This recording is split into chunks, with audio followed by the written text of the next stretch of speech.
ni ria ta ni a November ni ria sang ni som ni pali ani ai mol bu vu ma kan lenga kan tung ton na pal ni chang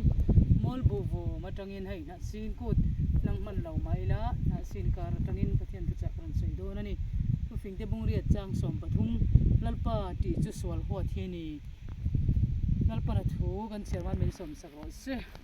lalpa chu ti kan tiang swal kan ho ang ni hring ni lovin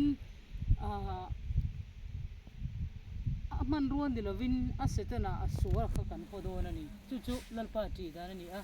khovel thil kan ti kan hlawa ni chuan kan hlat deuh de lalpa kan ti chuan lalpa kan nei deuh de wani hallelujah chuwangin voine ka unau du tak lalpa iti kati ani chuan suali huang u mihring I holawang u ti ni somin kan som du hai pangpar hi anila tu na hian paran moi em maya na sin ko te pon ni a an ma ni chuan eng ma tung the man nei lo an tung the lo pathian siam ang te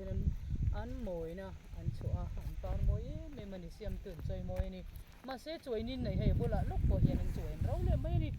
thing nun poi hi par ni kan la ya choi ni kan la nei don kan choi ni tur kan la thelo voi ni kan hul don lo kho bela hian chuwangin kan par vul la hian lalpa thui oi ang u lalpa I tiang u